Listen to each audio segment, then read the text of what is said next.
hoş geldin. Bismillahirrahmanirrahim. Elhamdülillahi Rabbil alemin. Vessalatu vesselamu ala eşrafil enbiyai vel murselin. Seyyidina Muhammedin ve ala alihi ve ashabihi ecmain. Onun için bir mescit yaptırdı orada. Mescid-i Nebevi diyoruz ya, Mescid-i Nebi. Bu esasında bizim medeniyetimizin temelinin cami olduğu mesajını bize veriyor. Cami merkezli bir medeniyet, mescit merkezli bir medeniyet. Ve bu yetmedi, onun içine suffeyi kurdu. Bu da ilim merkezli bir medeniyet olduğu mesajını veriyor bize. Her dönemde Diyanet hizmetleri Mescid-i Nebevi'de Allah Resulü Efendimizin uyguladığı o metot doğrultusunda uygulandı. Her dönemde. Biz Diyanet İşleri Başkanlığımızı Mescid-i Nebevi'nin bir varisi olarak görüyoruz. Tayyar Altıkulaç hocamız bir peygamber varisi olarak gerek salonda bulunan sizler, gerekse herkes, Tayyar Altıkulaç ismini duyan herkes o vazifesini gayet güzel yapıyordu. O çok disiplinliydi, çok titizdi. Başladığı işi bitirirdi. Hiçbir projeyi yarım bırakmamış. Sözleri bunu ortaya koyuyor. İşte Tayyar Altıkulaç hocamıza da biz şahit oluyoruz. Şahidiz hocam. Siz vazifenizi en güzel bir şekilde yerine getirdiniz ve halen din-i mübin-i İslam'a hizmet etmeye devam ediyorsunuz. Cenab-ı Hak sizlere sağlıklı, hayırlı, uzun ömürler nasip eylesin ve daha nice hizmetlerinizi görmek bize nasip olsun inşallah. Değerli hocam, kıymetli kardeşlerim, Tayyar Altıkulaç hocamız başkanlığı sırasında cesareti, feraseti, ilmi ve beşeri ilişkilerdeki maharetiyle teşkilatımızın çehresini ve işleyişini değiştirecek, geliştirecek önemli çalışmalara imza atmıştır.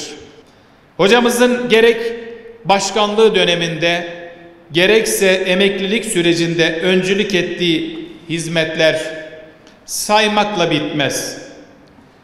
Başkanlığımız merkez teşkilatı birimlerinde yaptığı değişiklikler, başkanlık personeline nitelik kazandırmak ve bilgi seviyelerini yükseltmek için ihdas edilen eğitim merkezleri, hac ve umre hizmetlerinin sistematik hale getirilmesi, yurt dışı hizmetlerinin yapılandırılması ve özellikle Avrupa ülkeleri başta olmak üzere dünyanın çeşitli yerlerinde yurt dışı teşkilatlarının, DİTİB'in ve DİTİB benzeri çeşitli ülkelerde vakıfların kurulması bunlara öncülük etmiştir. Kısıtlı imkanlarla hizmet kervanına katılan bu kuruluş azimli ve samimi gayretlerle yurt içinde, yurt dışında çok büyük hizmetler yaptı. Bundan 14 sene önce 2020 yılında 29 Mayıs Üniversitesi'nin kuruluşunda yine hocamızın öncülük yapması. Ayrıca uzun süren çalışmalarla hazırlanan ve İslam aleminin, hatta insanlığın yüz akı diyebileceğimiz İslam Ansiklopedisi'nin bugünlere gelmesindeki gayreti. İnanıyorum ki hocamızın Türkiye Diyanet Vakfı ile ilgili tek hedefimiz bu kurumu büyütmek, geliştirmek, elde ettiği imkanları hizmete dönüştürerek memlekete, gençliğe, insanlığa, dine faydalı olabilmektir şeklinde ifade ettiği hedef hiçbir zaman sahipsiz kalmayacak, birlik ve beraberlik içerisinde yarınlara taşınacaktır Allah'ın izniyle. Değerli misafirler, kıymetli hocalarım, muhterem Tayyar Altıkulaç hocamız bir ilim ve devlet adamı kimliği, şahsına münhasır hasbiliği, samimiyeti ve ilmi vakarıyla hem teşkilatımızın kıymetli mensuplarında ve hem de milletimizin zihin ve gönül dünyasında derin izler bırakmıştır.